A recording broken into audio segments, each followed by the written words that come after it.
Marcos, no capítulo 2, tem uma história fantástica. Vamos ler juntos. Marcos 2, a partir do verso 1, a história de alguns que entraram para de fato a história, né? Marcos 2, no verso 1, diz o seguinte: alguns dias depois entrou outra vez em Cafarnaum e soube-se que estava em casa, falando de Jesus. E logo se ajuntaram tantos que nem ainda nos lugares junto à porta cabiam, e anunciava-lhes a palavra. E vieram ter com ele, conduzindo um paralítico trazido por 4. E não podendo aproximar-se dele, ou seja, de Jesus, por causa da multidão, descobriram o telhado onde estava, e fazendo um buraco, baixaram o leito em que jazia o paralítico. E Jesus, vendo a fé deles, disse ao paralítico: filho, perdoados estão os teus pecados. E ali, assentados, alguns dos escribas que arrazoavam em seus corações, dizendo: por que diz assim essas blasfêmias? Quem pode perdoar os pecados senão Deus?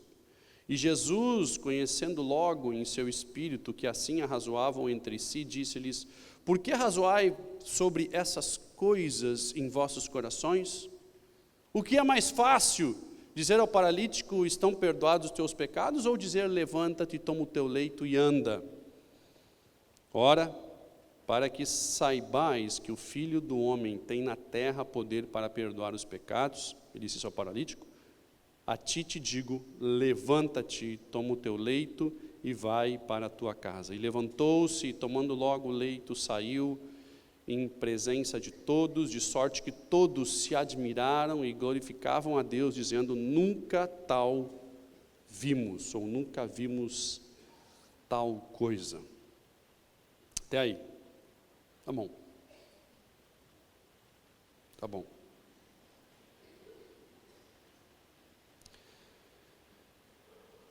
Ainda que de forma breve, eu gostaria de falar um pouquinho sobre esses 4 heróis da fé que nós pregamos até hoje e que nós não sabemos sequer o nome deles, não sabemos a idade deles, não sabemos aonde moravam, não sabemos como eles eram, não sabemos qual é a profissão deles, e nós pregamos sobre eles.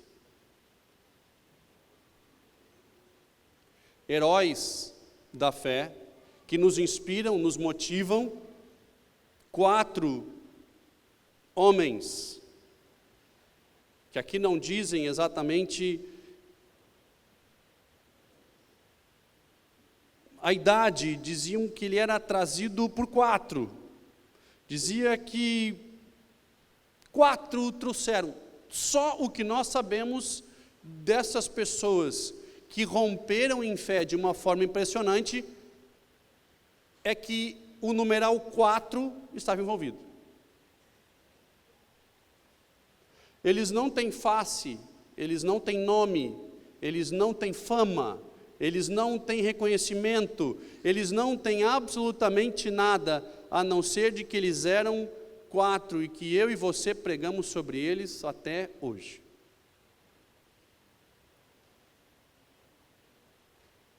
Eles não tinham a noção de que a fé, a postura que eles tiveram naquele dia, iria colocar eles na história. E que eu e você, num dia esquisito de outono, que era para ser inverno, estaríamos falando deles. Mas eles entraram para a história. Pessoas que não pediram absolutamente nada para eles próprios. Eles não pediram para Deus fama, eles não pediram dinheiro, eles não pediram cura, eles não pediram absolutamente nada para eles. Mas tiveram atitude que moveu o coração de Cristo em prol de algo e fez com que os 4 fossem citados na história, hoje e para sempre. E eu acho que nós podemos aprender um pouquinho daqui, eu acho que nós podemos tirar daqui algumas informações que podem servir para a nossa vida. Eu admiro muito, eu gosto de história, sempre gostei de história e conhecer a origem de algumas coisas. Não sou um cara fã de visitar museu, né? O Anderson é mais um cara que gosta dessas coisas velhas, ele curte isso, ele diz que é coisa antiga. Eu discordo, mas como ele não está aqui hoje, eu posso falar o que eu quiser e não vai mudar nada.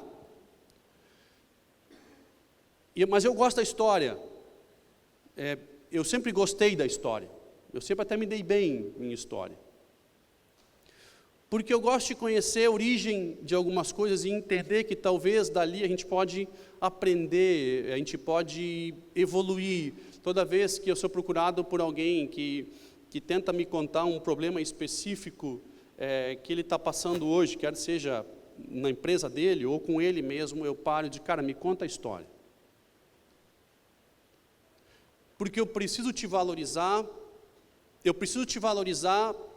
pelo todo. Eu preciso te valorizar por um contexto, porque se eu julgar Pedro no momento em que ele negou Jesus 3 vezes, eu vou botar fora tudo que ele fez antes e tudo que ele fez depois. Então nós empacotamos uma história e eu valorizo tudo, eu boto tudo numa balança. É mais fácil eu valorizar a pessoa pelo que ele de fato é, não pelo que de fato está sendo.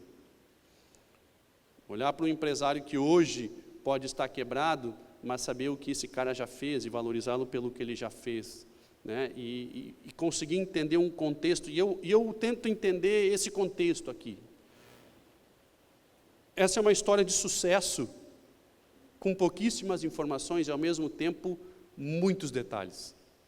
Pouquíssimas informações, mas ao mesmo tempo carregada de essência, que pode ministrar a tua vida e a minha vida diante de uma dificuldade, ou um desafio, ou uma oportunidade nova que surge, e eu acho que nós podemos aprender dessa história sem detalhes, mas com muita informação.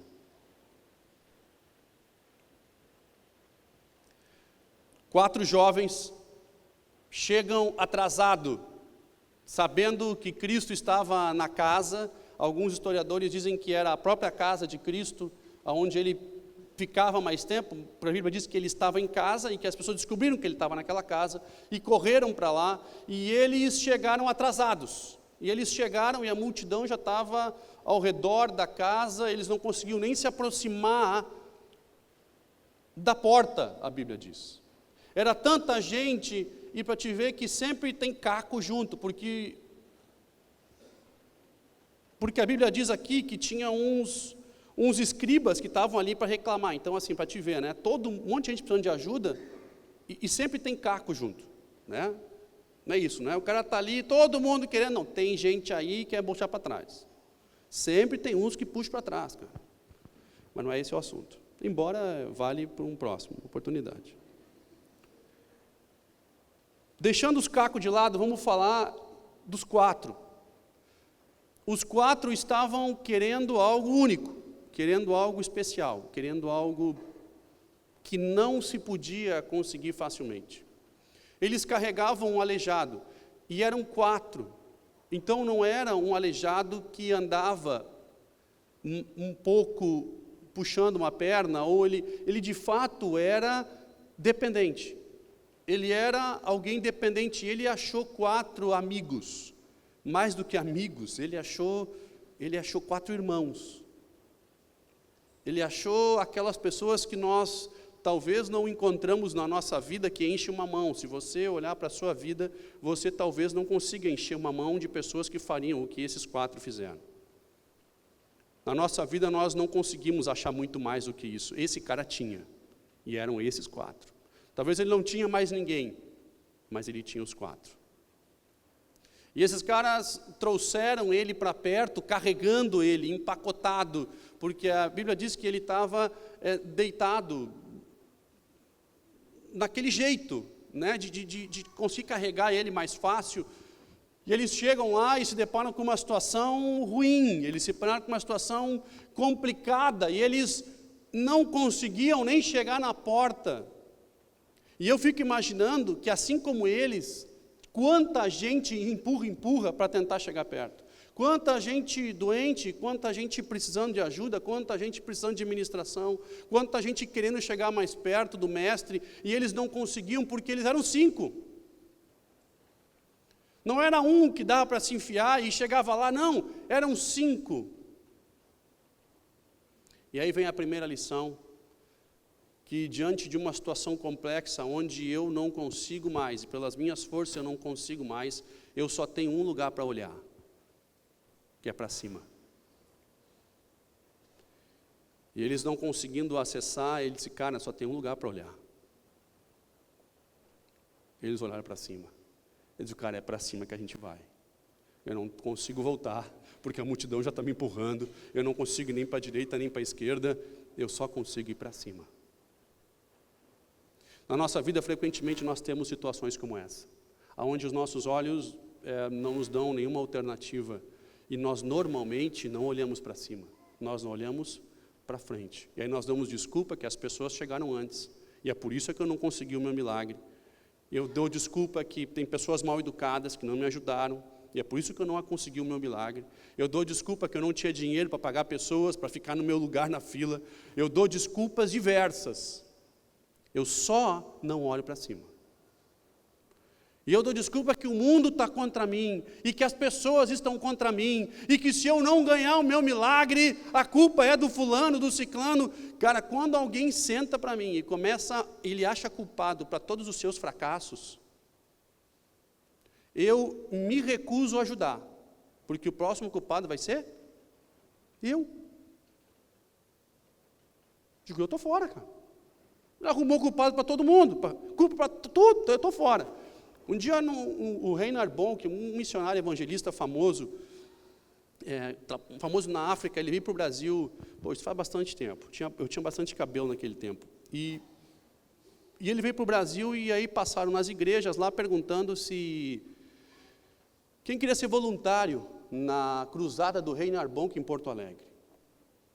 Eu disse, olha, eu vou ser voluntário, quero servir. Não, então tá, chegamos mais cedo, em Porto Alegre, negócio do pôr do sol, não sei o quê, anfiteatro pôr do sol, esse é o nome? Não, pode ser, mas não importa. Aquele povo todo na rua, a função de vocês é ficar aqui na frente, meio que uma cerca viva, protegendo para evitar que o pessoal se amontue para cima do palco e tal, porque tem gente que quer correr, botar a mão e aquela coisa, e tem que ser curado, e tinha muitos cadeirantes, e tinha muitos enfermos, então esse pessoal teve prioridade, eles estavam bem na frente, e nós estávamos segurando ali, junto a uma cerca que tinha, mas nós também estávamos juntos, tentando, pessoal, tranquilo, tem lugar para todo mundo, os enfermos estão aqui na frente, o povo realmente está só lá atrás, os enfermos estão todos aqui na frente. Pois bem, eu estava ali e tinha uma mulher cheia do Espírito, não necessariamente o santo, e ela querendo empurrar aquela cerca, empurrando a cerca, empurrando, eu digo, irmã, eu tinha me convertido há pouco tempo, eu estava ali com um coração sincero, tentando ajudar. Irmã, não empurra, irmã. Não empurra, porque tem uma cerca aqui, a cerca está me pressionando aqui atrás, irmã. Eu estou aqui tentando, assim, não empurra, irmã, está doendo aqui, irmã, mais um pouquinho para trás. Ó, irmã, não dá, esse espaço tem que ficar livre assim, ele é uma segurança. E eu tentando argumentar com ela, e ela ora para mim, e me repreende, em nome de Jesus, que se ela não ganhasse o milagre dela, o culpado era eu. Então agora ficou fácil. Eu vou numa cruzada, eu levo alguém doente, ela tem duas opções. Ou ela é curada, ou o Robson não deixou. Eu vou para casa com uma desculpa tranquila. Eu vou para casa tranquilo, porque assim, não aconteceu dessa vez, mas não aconteceu, porque tinha um incircunciso lá, que não é assim. Então nós facilmente damos nomes para os nossos fracassos, e nós identificamos menos a nós mesmos, e esses 4, eles olham para o único lugar que era necessário olhar naquele momento. De cara, eu olhei ao redor e está todo mundo no mesmo barco, só que eu vou olhar para cima, e eles sobem. Eles subiram. E eles chegam no telhado, e a Bíblia diz que eles chegaram e foram surpreendidos pelo povo que estava ali, ou seja, eles não levaram equipamento de rapel. Eles tiveram que ir atrás de recursos para fazer a coisa acontecer. Eles olharam para cima e foram atrás de recursos. Eles confiaram que Deus podia fazer algo diferente e foram atrás de recursos para que isso aconteça. Dependia deles, crendo em Deus. Uma fé sendo realizada não só por uma boa intenção, mas de fato por fazer algo, por mover, por sair do meu lugar, por gerar possibilidades, crendo que sim, Deus poderia fazer, sim, eu preciso ir mais alto, e eles foram atrás de recursos para descer o amigo.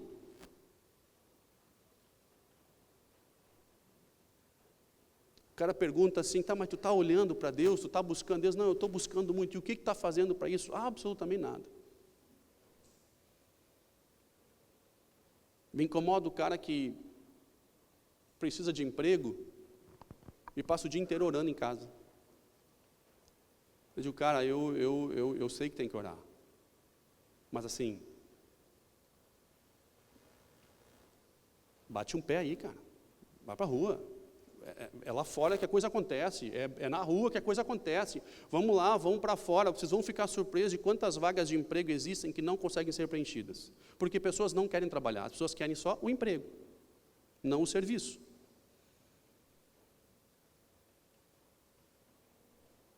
Eu tenho um tio que dizia o seguinte, que ele convocava, né, os desempregados para ser voluntário na igreja. Falava, não vou lá. Ah, mas tu não está fazendo nada, vamos fazer alguma coisa então na igreja. Não, mas o pessoal não é muito chegadinho no serviço. Eles olham para cima, juntam recursos que têm, eles sobem no telhado, abrem o telhado e descem o camarada.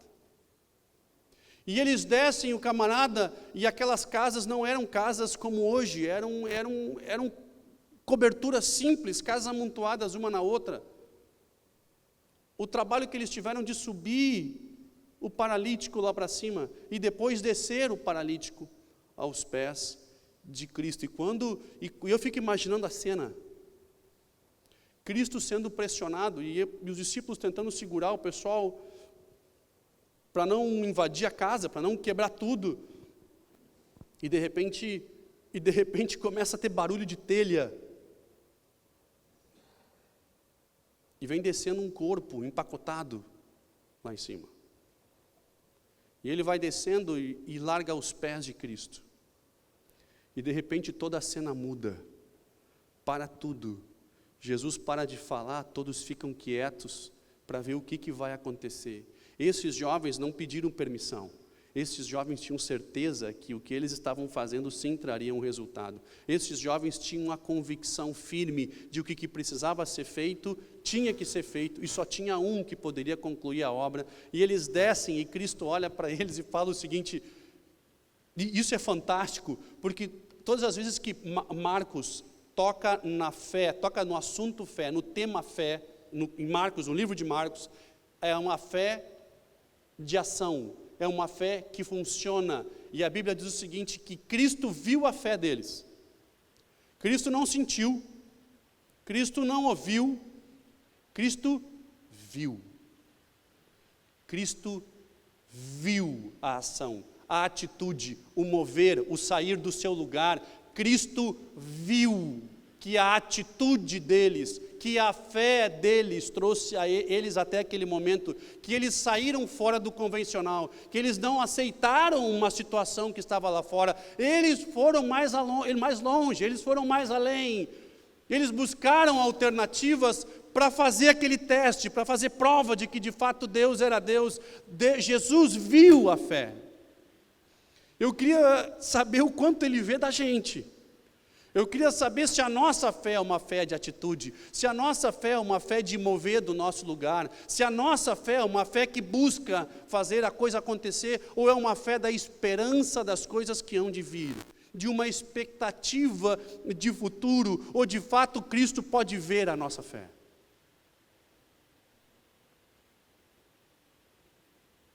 Mas eu me envergonho de nós, de mim mesmo, de nós como igreja, de termos uma fé de expectativa, de termos uma fé de boas intenções, de termos uma fé de igreja e não uma fé de ação, de ir para a rua, de fazer acontecer, de buscar recursos, de Cristo ver a nossa fé.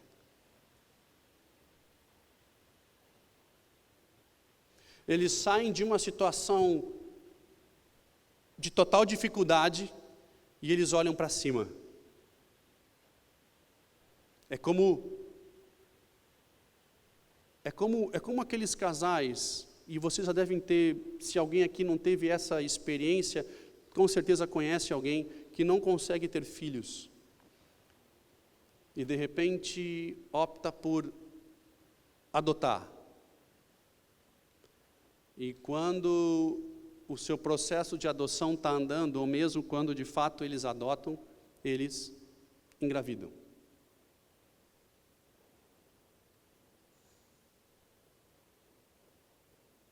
Quando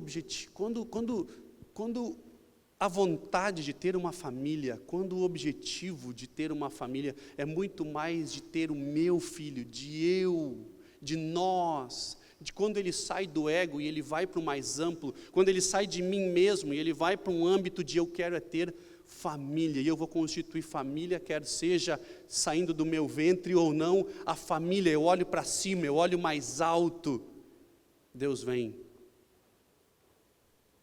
Que coisa fantástica quando sai daquele mundinho da minha cabeça, do meu eu e do meu ego, e de repente eu vou para um lugar mais alto, um lugar de maior honra, um lugar de uma postura diferente, olhando de uma forma mais ampla. Deus vem.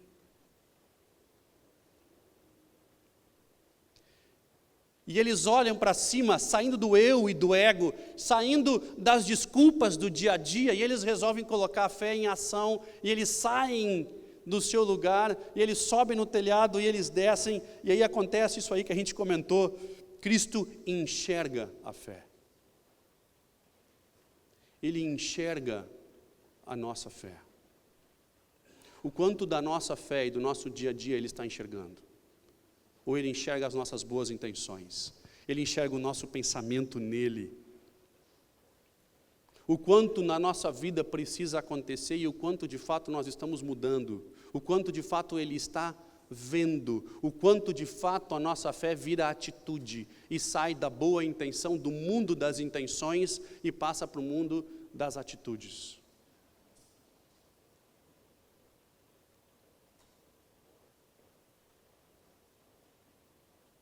E aí vem a parte mais impressionante de tudo isso, é que Cristo olha para aquele paralítico, todo mundo com uma expectativa fantástica, os 4 lá em cima, nervosos, para ver qual era a reação do mestre, se ele iria curar com lama, com guspe, impondo a mão, sei lá o que ele ia fazer, ele sempre tinha alguma coisa diferente, e eles naquela expectativa, e agora ele vai curar, ele vai tocar, e ele se aproxima, e ele pergunta para o paralítico, ele diz, o que é isso aqui?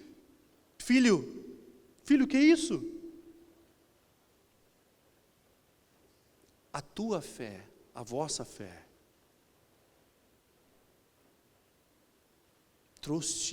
te trouxe até aqui. Essa atitude, Cristo viu a fé, e ele diz, cara, filho, e todo mundo ali, tu imagina aqueles 4 olhando para o buraco para baixo, e não foi um buracão que eles abriram no telhado, deve ter sido um buraco suficiente a passar o cara, meio que em pé ainda, então não dava para enfiar aquelas 4 cabeças para dentro, tentando ver o que estava fazendo, talvez um enxergava um pouco mais que o outro, um enxergava só os pés, o outro enxergava a cabeça. E aí o que vai acontecer? E de repente Jesus diz, os teus pecados foram perdoados. Aí um lá em cima, o que ele falou? Aí ele falou que os pecados foram perdoados. Aí o outro lá, mas nós não trouxemos ele para pecar, não perdoar os pecados. Nós não era para curar o cara? O que a gente trouxe ele para? Era para curar, não era para curar. Era para curar. Aí o outro lá, bom, tem que levar embora o cara de volta. Imagina eles pensando, empacota tudo e sobe.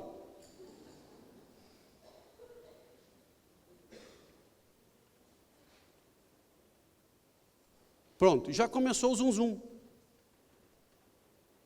Já começou o zum-zum porque um já olhou para a cara feia, sempre, lembra dos cacos? Sempre tem.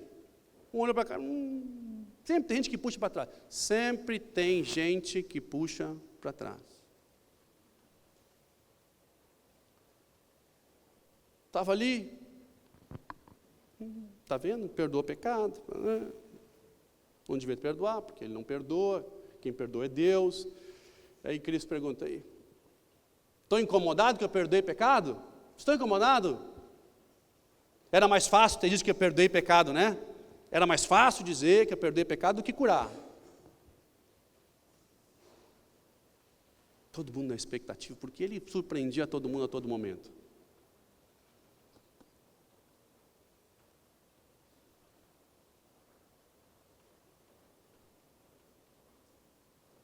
E quando Deus nos dá o que nós não pedimos?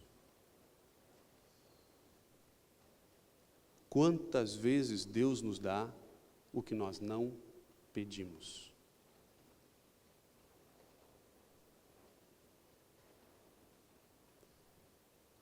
Quantas vezes nós oramos pedindo determinadas coisas e Deus dá outra?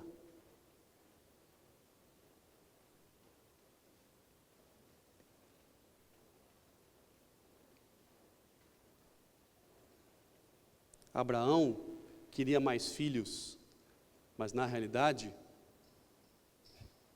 Deus quer tirar um dele, o único dele.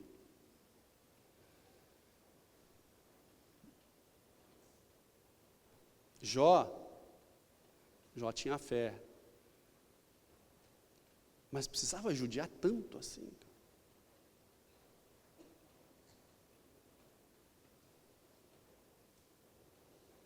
Quantas vezes Deus nos dá o que nós não pedimos? Cristo olha para aquele rapaz e diz o seguinte: antes de eu fazer algo por ti, eu preciso fazer algo em ti. Esse é o grande mistério,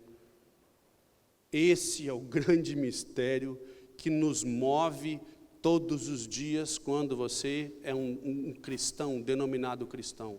Você pode pedir o que você quiser, saiba que antes de Deus te dar, antes de Deus fazer por ti, Ele quer fazer em ti.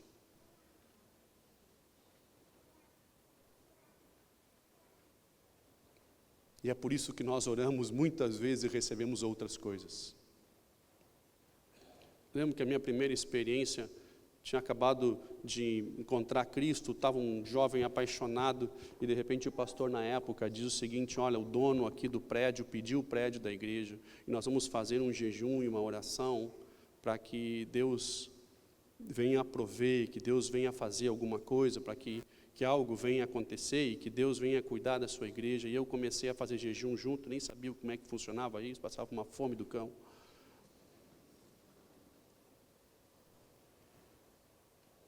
E eu orando para que Deus tocasse no dono do prédio, para que Ele permitisse que a igreja ficasse ali. Era um prédio tão bom, cabia umas 100 pessoas. Eu preciso dizer para vocês da minha decepção, quando no final do jejum, o dono não deu nada, continuou pedindo o prédio, pediu o prédio, está tudo certo, vamos sair daí, está tudo, desocupa. Eu fiquei extremamente frustrado com Cristo.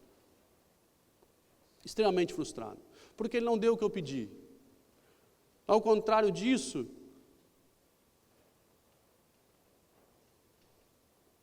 deu graça para a igreja comprar um terreno num banhado. E os fins de semana de um jovem que só estava acostumado a segurar uma caneta, era segurar uma enxada e capinar no banhado, cavar buraco, sapata num terreno cheio de couro, um antigo depósito de curtume, para uma igreja que hoje atende mais de 1000 pessoas. E se Deus não der o que tu pediu?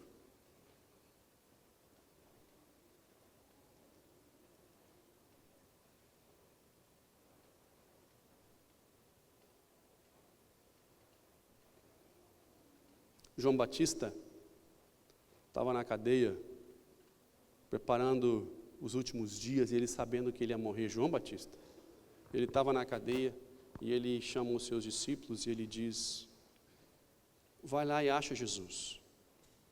Pergunta para ele se ele é aquele, ou se nós devemos esperar outro. Ele clamando para não morrer. Ele orando e pedindo para não morrer, porque ele era o cara que veio preparar o caminho do Senhor. Ele é o cara que veio preparar o caminho do Senhor, mas esse que veio preparar o caminho do Senhor, esse que foi concebido junto com Cristo, que cresceram juntos, que tiveram um ministério impressionante, esse que anunciou Cristo, esse hoje estava questionando se Cristo realmente era Cristo. O cara que veio preparar o caminho, que anunciou Cristo, hoje estava questionando, porque a situação dele estava extremamente complicada, ele estava em depressão, orando para que Deus tirasse ele daquilo ali. Ele manda os discípulos vão lá, enxergam Cristo, fazendo maravilhas e milagres, e perguntam: olha, João Batista está preso, e perguntou se você realmente é Cristo, ou você deve esperar outro. Ele desavisa João Batista que os cegos estão vendo, que os surdos estão ouvindo, que os pobres está sendo pregado o evangelho, e os cativos estão sendo libertos. Volta e avisa isso para ele. Eles voltam para avisar isso. Enquanto os discípulos estão indo para avisar João Batista, todo mundo acha que Jesus ia dar um sermão gigante, porque João Batista estava perguntando informações justamente contrárias a tudo aquilo que ele pregou. Jesus falou: de homem nascido de mulher, ninguém foi maior que esse cara que está questionando o evangelho hoje, porque ele já cumpriu o seu chamado. O ministério de João Batista demorou 6 meses. Ele morreu ali. A oração de João não foi alcançada, mas eu e você temos que ler na Bíblia para sempre que homem nascido de mulher não tem igual a João Batista. E se Deus não nos dá o que nós pedimos,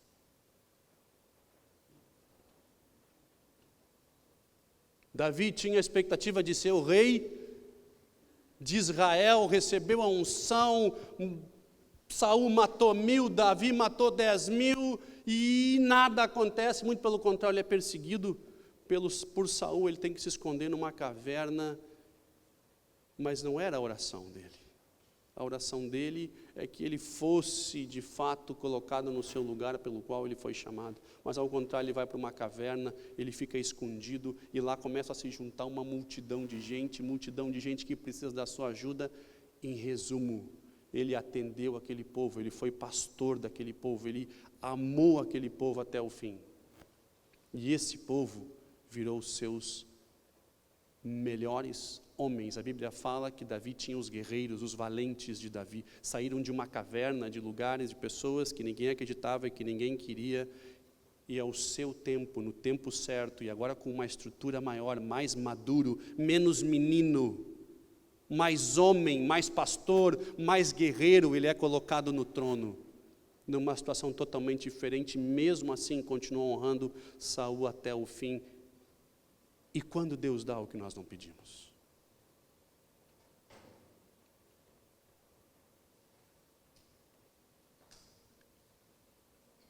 Porque Deus, antes de fazer por nós, Ele tem que fazer em nós. E nós não queremos que Ele faça em nós, porque fazer em nós demanda arrependimento e perdão e humilhação e esforço, demanda esforço. E nós estamos na época da lei do menor esforço. Nós sabemos que tudo o que de fato tem valor nessa vida demanda esforço. E tudo o que é mais fácil de conseguir tem menos valor. Mesmo assim, nós gostamos do que é mais fácil conseguir. Que coisa fantástica isso, né?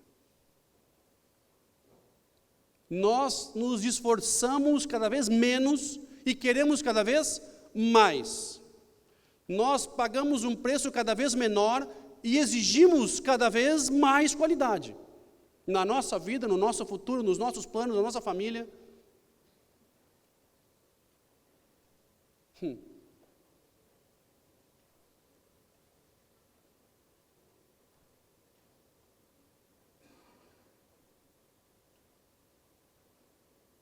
E se Deus não nos dá o que nós pedimos? Se Deus não nos dá o que nós pedimos, é porque algo está acontecendo.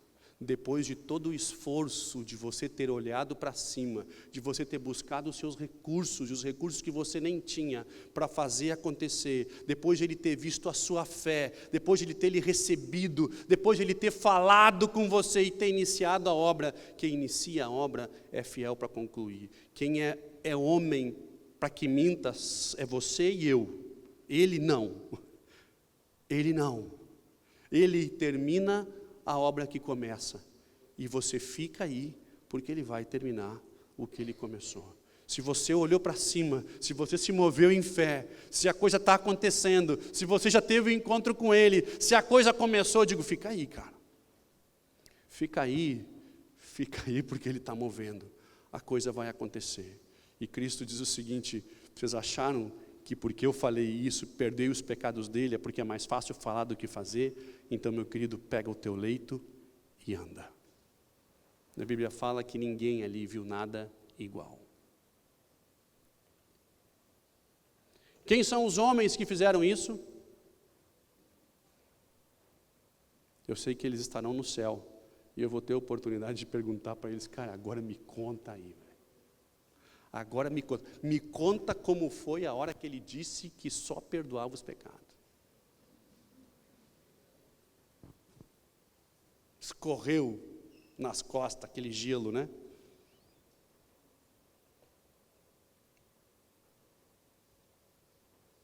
A questão é, todos nós temos desafio todos os dias.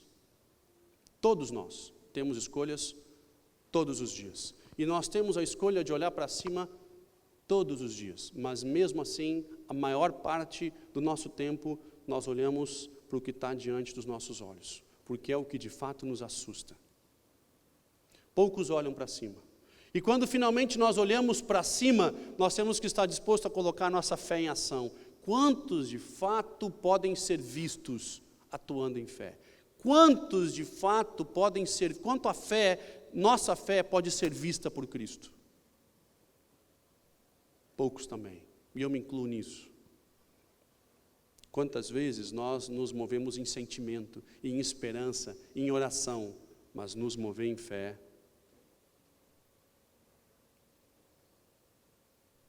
Nos mover em fé demanda esforço, demanda atitude, demanda parar de começar a colocar culpa em todo mundo. Eu estava falando com um empresário, um amigo de longa data, e ele contando toda a trajetória de fracassos nos negócios dele, e ele tinha um nome para cada fracasso, menos o dele.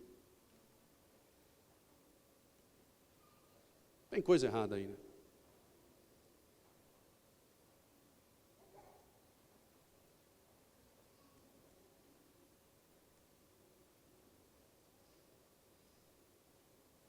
E se Deus não responder a nossa oração, nos dando exatamente aquilo que nós pedimos?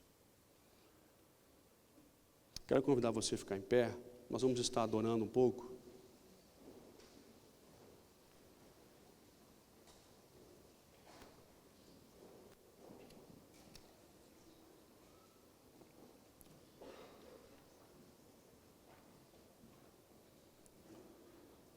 Eu, de propósito, não me estendi para que nós pudéssemos ter um momento de adoração e nos conectar com Cristo. E, de fato, conseguir entender e assimilar alguns princípios importantes aqui. Nós estamos vivendo um momento único na nossa nação,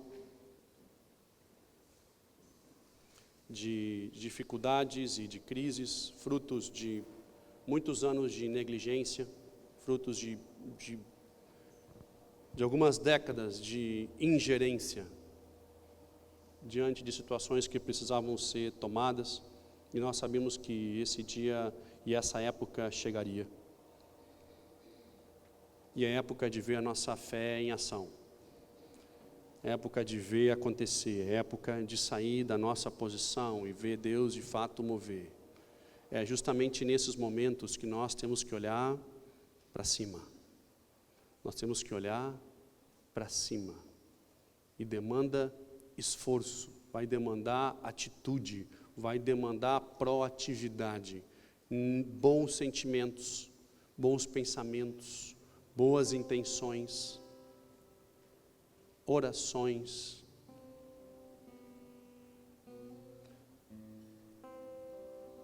Vai demandar que Cristo veja a nossa fé. Robson, e se eu estou me movendo em fé, mas Ele está me dando o que eu não pedi?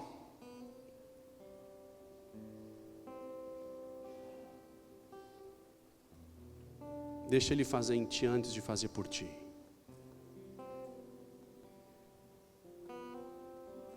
É assim que funciona.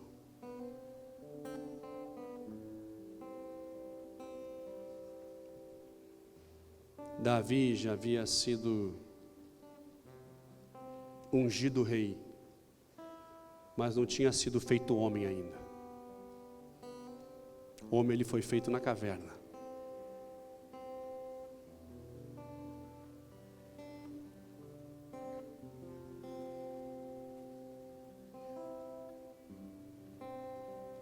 Ele está te dando o que você não pediu. Você está no caminho certo.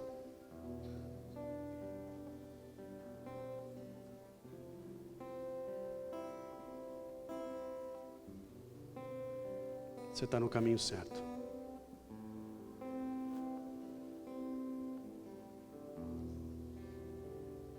Bem-vinda a um relacionamento com quem está muito mais muito mais preocupado no seu coração do que com o que você pode ganhar. Bem-vindo a um relacionamento com um pai que te ama tanto, que te cuida tanto, que Ele responde a tua oração com outra coisa.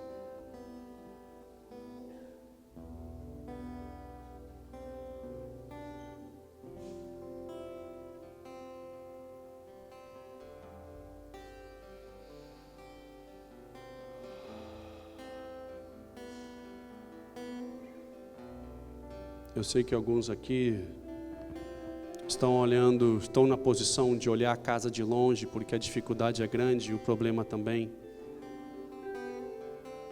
Eu sei que uns aqui estão buscando os recursos e se movendo para subir no telhado. Eu sei que outros estão aqui porque já fizeram a oração, mas estão ganhando outra coisa.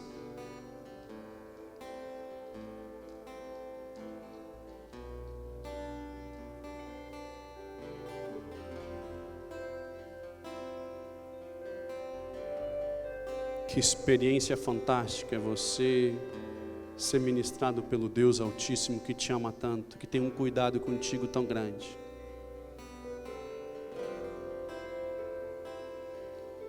Não importa o momento e o estágio que você está, eu quero orar encorajando você. Eu quero orar encorajando você.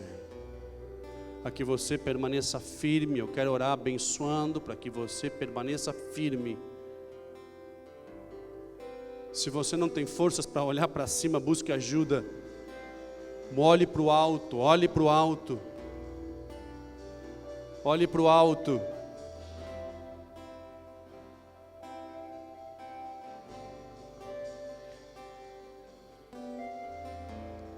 João, em Apocalipse, teve uma visão e ele viu uma porta se abrindo do alto. Uau! Nós achamos que as portas precisam estar grudadas no chão. As portas que Deus abre são do alto. É para cima que nós olhamos. Pai, nós, reunidos aqui como igreja, sabemos que precisamos de Ti. Nós precisamos de Ti. Quantos aqui estão desistindo porque de longe já viram a multidão? Quantos aqui já estão desistindo porque de longe já viram a multidão e não vale a pena permanecer, não vale a pena tentar, não vale a pena ficar lá. E estão perdendo a visitação do Mestre. Quantos estão desistindo fácil demais? Quantos estão abandonando fácil demais? Quantos têm um histórico de abandono de desafios? Porque todo mundo já chegou, estão na minha frente.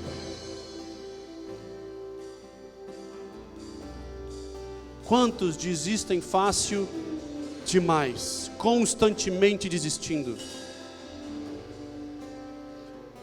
Você tem mais um registro de desistências do que de tentativas.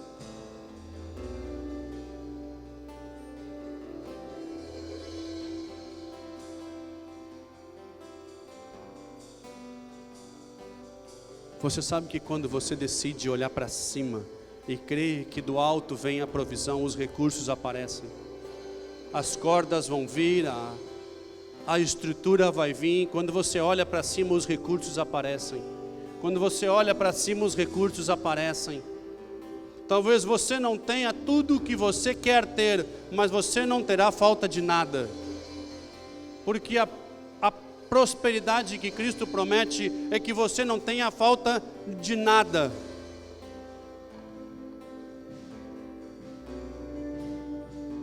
A abundância é outra história.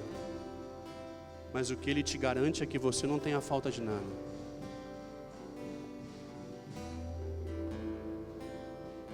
E se você fez tudo, mas Ele está respondendo o que você não pediu, considere-se um privilegiado. Porque qualquer coisa que venha dEle é bem-vinda, a qualquer momento, a qualquer hora. Porque Ele sabe absolutamente todas as coisas e Ele te conhece melhor do que a ti mesmo. O que vem dEle eu quero, se é pouco, se é muito, se parece errado, se parece torto, o que vem dEle me interessa, o que vem dEle eu aceito, o que vem dEle é bem-vindo, o que vem dEle eu quero. Não importa o que vem, se é dEle eu quero. Mas não foi o que eu pedi, mas é o que eu preciso. Mas não foi o que eu clamei, não foi o que eu me esforcei, não foi para isso que eu paguei o alto preço, mas é o que tu precisa hoje. Porque o que vem dEle é único, o que vem dEle é especial, o que vem dEle é tratamento, o que vem dEle é ministração, o que vem dEle nos prepara para algo mais, o que vem dEle é alicerce, o que vem dEle me interessa. Vindo dEle está valendo, vindo dEle eu quero. Papai, nós estamos reunidos como igreja e nós precisamos de Ti. Nós precisamos de Ti. Mais perto do monte, mais perto da face, me assusto com o peso da Tua glória. Mais perto da glória, mais perto do monte, o medo quer me parar, então me tira o medo que me faz dizer: Moisés, suba em meu lugar, e me faz entender que Papai, nós temos etapas diferentes, situações diferentes, momentos diferentes.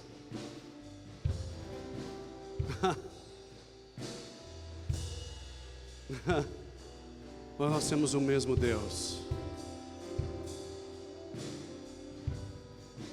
Papai, nós queremos declarar nessa noite que o que vem de Ti nos interessa, da forma com que vem. Nos ajude a olhar para cima, nos ajude a sair da nossa situação e ver a fé acontecendo, ver um mover acontecendo. Papai, nos ensina a sair da nossa zona de conforto, para ver a fé acontecendo na nossa vida.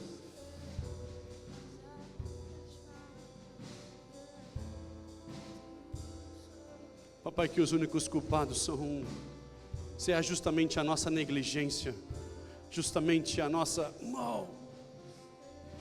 incapacidade de persistir, de permanecer,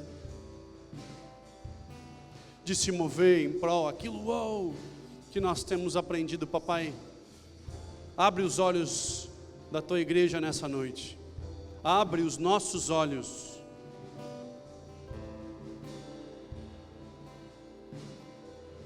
e que a tua igreja receba de bom grado a resposta da não oração, mas que vem de ti, em nome de Jesus, papai.